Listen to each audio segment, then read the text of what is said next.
Hello, this is Kit Cabello with Hard Lens Media.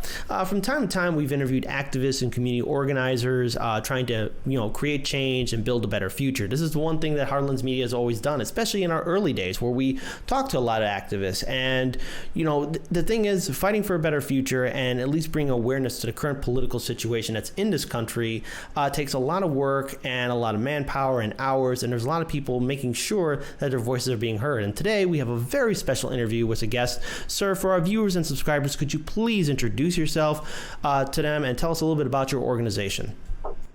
Okay, well, my name is Carl Dix. I'm a founding member of the Revolutionary Communist Party and a follower of Bob Avakian and his new communism, his new synthesis of communism.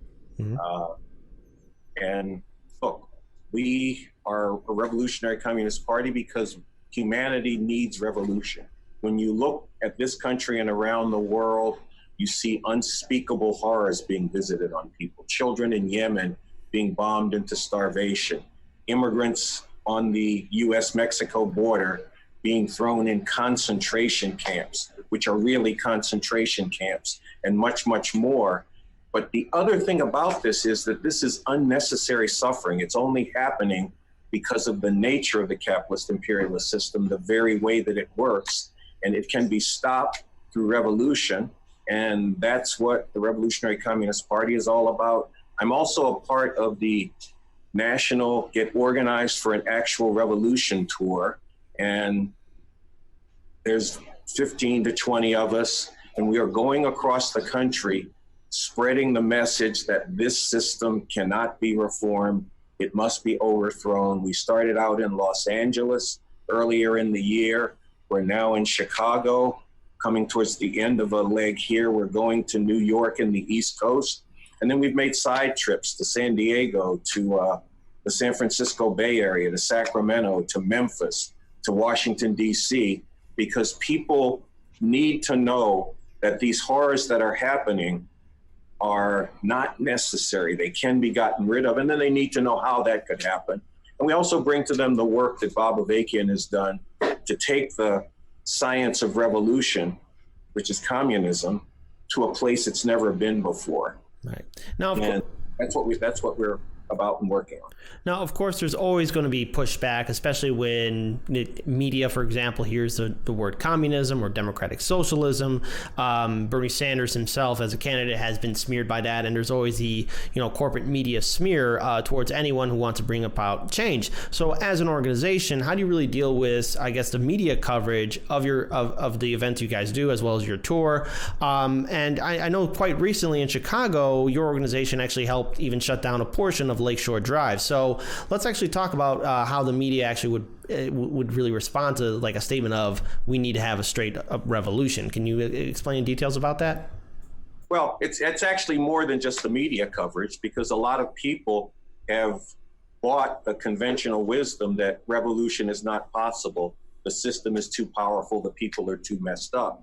So we have to work to change the way that people think, and we have to deal with pushback in the media. And what I say to people is that people in this country have learned about communism from the wrong source.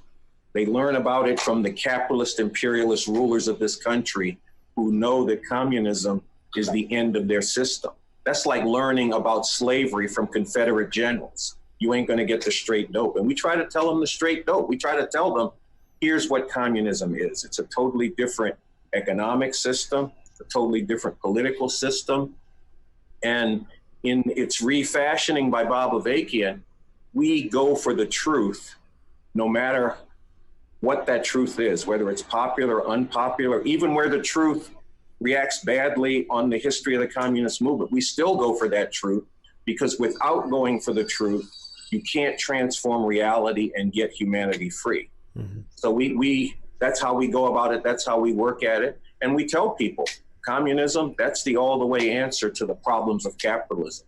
We point people to the horrors of this system, and we say to them, these horrors can't be reformed away. You can't put somebody else in the White House and they'll take care of it for you. You can't get some laws passed in the legislature or get some judges to make good rulings, because even if that happens, the system can come and take it back, the way that voting rights seem to have been won for Black people back in the 1960s. Now we're seeing voter suppression targeting especially Black and brown people.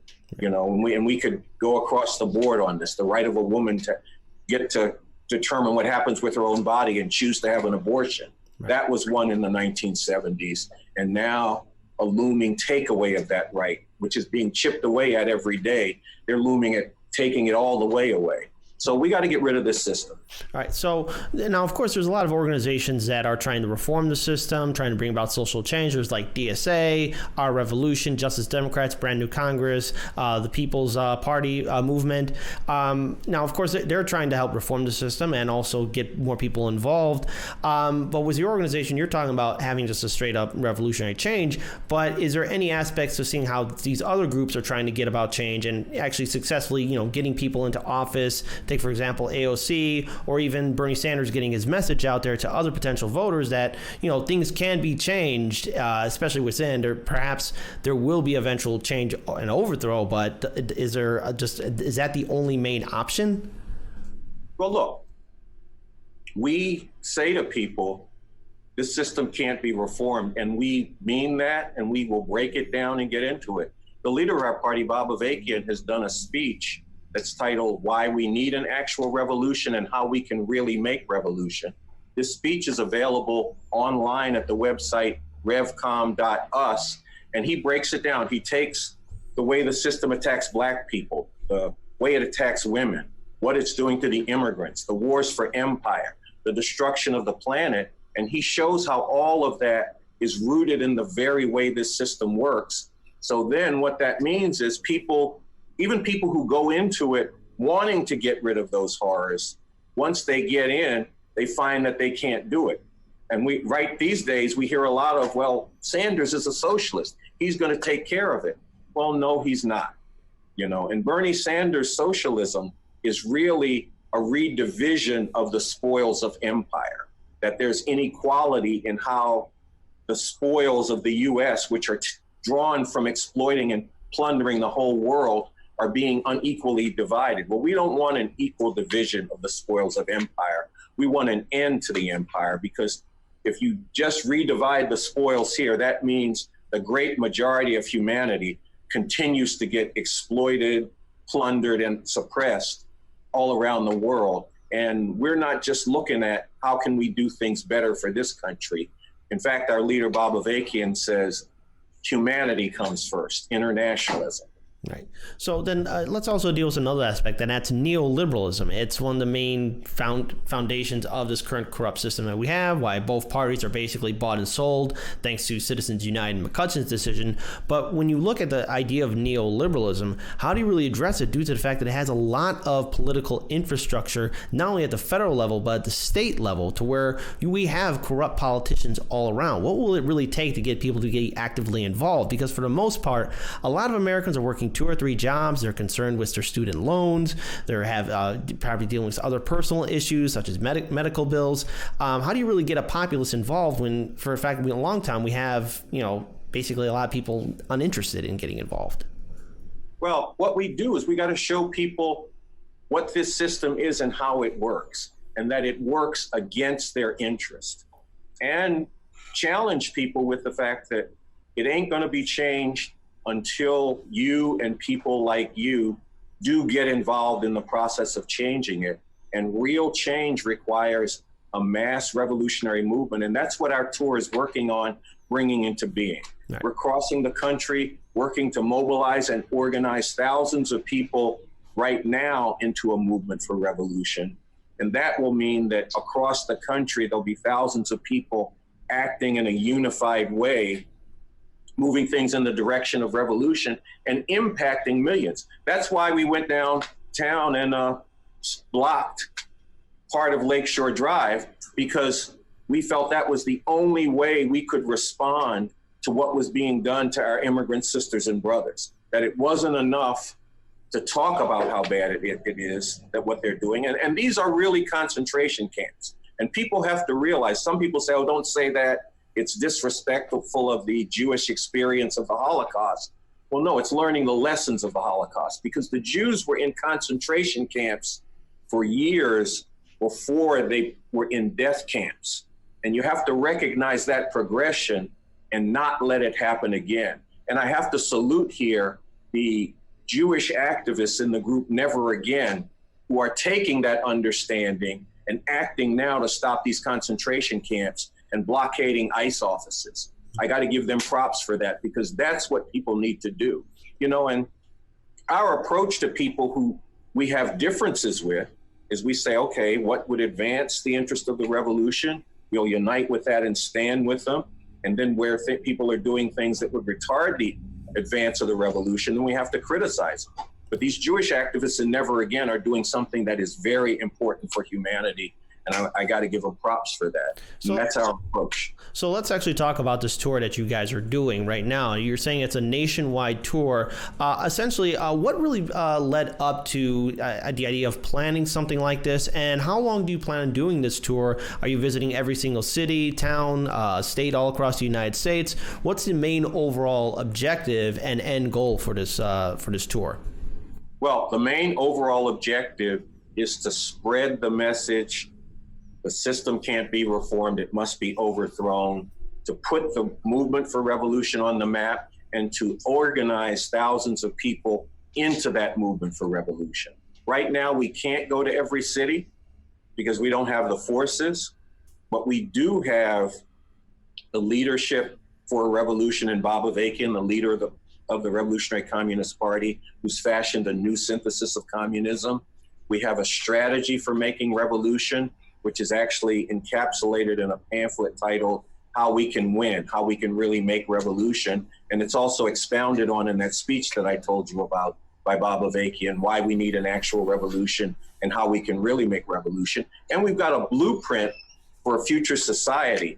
We've published a constitution for a future socialist republic in North America, which will be a republic in transition to a full classless society, which is what communism is. And we take all of that out to people and we challenge and inspire them to get out of whatever it is they're into, whether that's people on the south side of Chicago, youth who are involved in fighting and killing each other, whether that's people on campuses who are, you know, trying to get a degree to make themselves more marketable and running up huge debts in the process of doing that, and saying, what's really going to get humanity out of the mess that it's in.